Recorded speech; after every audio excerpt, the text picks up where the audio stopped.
Hello, Board Game Geeks, and welcome back for the 6th installment of Gamed In Reviews.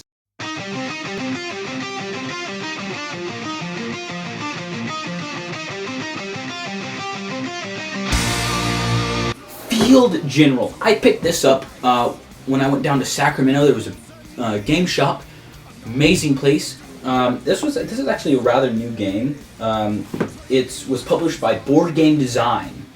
That's literally who published it, Board Game Design. It is designed for ages 7 and up to 2 players. So basically, the point of the game is to have more troops of the enemy in permanent captivity than the other team when the game ends.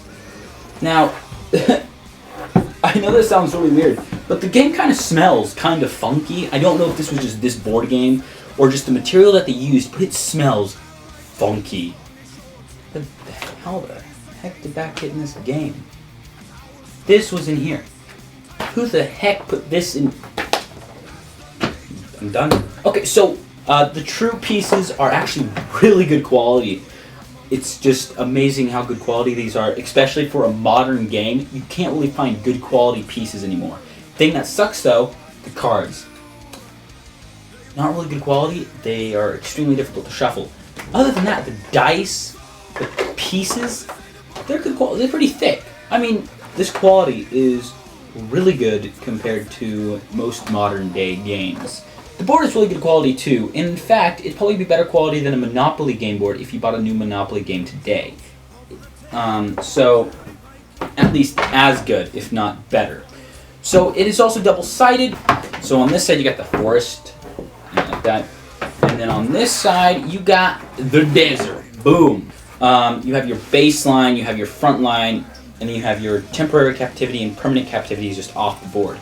And you have all these little spots here, 2, 5, 6, 7, 8, 9, 10. It's quite a fun game. But the thing is when I looked at the game, I thought strategy, and I come to find that this game is all luck. There is no strategy behind this game at all. It is all luck of the dice. But to make it a little bit more interesting, they add the cards. They make it so that it's not all luck, like 100%. It's a game in a while. But the rules are pretty simple.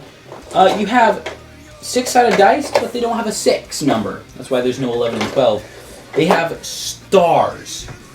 And the stars are basically zeros. If you get double stars, somehow it counts as wild.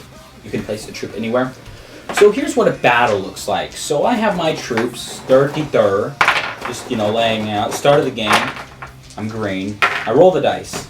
I get a 5, so I take my troop, but I place it on a 5. Okay, now in comes Tan. He rolls a 4. Then comes my turn again. 3. I got a star. It means that a 0, so I place it on 3. And here comes Tan again. Boom. 5. Alright. 5 taken. Okay, so he places it on his baseline. Alright. I roll a 5. Alright. I'm going to place mine on my baseline. So, then he rolls a 6. Well, 6 isn't taken. Good for him. Boom. I roll. I get a 6. Well, he just took 6. So I'm going to go down my baseline. And then he gets a 4 baseline. This can just go on and on and on. We'll be skipping past it. So then I get a 1. He gets a 6. Another baseline troop. You don't want this. These guys right here, they're useless. They're actually in danger of getting captured. The more troops you have on your baseline and front line is basically the more troops that can possibly be captured. I'll get to that in just a second. I rolled 4. Boom. Rolled a 3.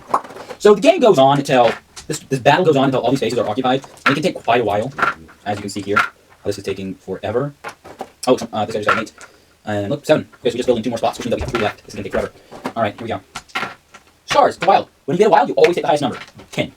3. Alright. So I'm going to finish this. Alright, 5. I'm going to try to finish it as quickly as possible. Alright, so this guy got a 1. Crap.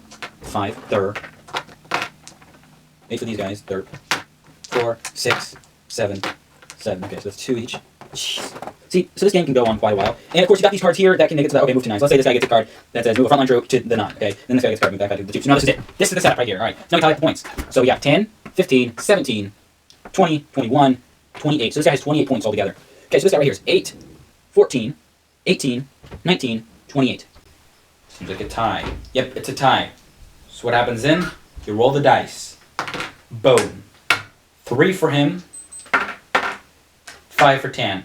So what this means is that Tan gets all their troops back, which is very lucky for Tan because they probably couldn't sustain losing all those troops. And Green's troops all go into permanent captivity. The game lasts until one player no longer has enough troops to place another troop on the board, or at least 5 troops. They don't have at least 5 troops. Game over. And whoever has the most troops in permanent captivity wins. I'm going to say, the quality of this game, the pieces are great. The uniqueness of the die with the star on one of the sides is amazing.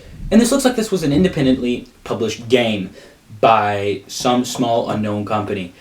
So this is actually a really good game for all those aspects. The only bad thing that I can see in this game is the cards. You're not supposed to do the baseline first. You're supposed to do the front line first, and then you work on the baseline. This really is because there's cards that you can only mess with troops on the baseline or on the front line. This game overall, I'm going to give 4 stars out of 5. I'm going to give this 4 out of 5 stars. The reason why I'm giving this 4 stars instead of 5 stars is mainly because card quality sucks. It just sucks. They can't shuffle. I can't save my life to shuffle those cards. They're impossible to shuffle. It takes me forever. I pretty much have to throw them in the air and then pick up what lands to shuffle them properly. So that's just a huge aspect. Your cards if you have cards that are a huge part of the game engine, like this game has it, if it's as big as this game needs it, then you can't have them be pieces of crap and hard to shuffle. You need to have good quality and easy to shuffle cards, which means reasonably thick and wide cards. Not thin, super, just thin all around and then kind of tall. That's just why. The smell that I'm guessing is created by the material is horrific. It doesn't smell like a cow patty. It's just this annoying chemically smell. It's just this annoying chemical type smell. It just sort of makes my nostril tired almost. It's weird. And so if you're getting that smell, you should probably change material. It's probably produced by the cards. Or these guys, the little miniature pieces. It's a really good game, and for those of you who want a simple, all-luck game with some cards, I highly recommend this game. I highly recommend it. It is a very fun game. Thank you for watching the 6th installment of Gamed In Reviews. If you want more information on this game, go to fieldchannelgame.com. I have not gone to this website, so I don't know if it's still around. So for more information on this game, I will have links in the description below. If you enjoyed this and you got tons of information from it, please let me know. I'm really trying to improve this. I really want to get back on the ball recording these, editing them, and just pumping them out like once a month. Stay tuned for the next episode. Might be releasing it next week, maybe next month, depends on my schedule that I decide to set up.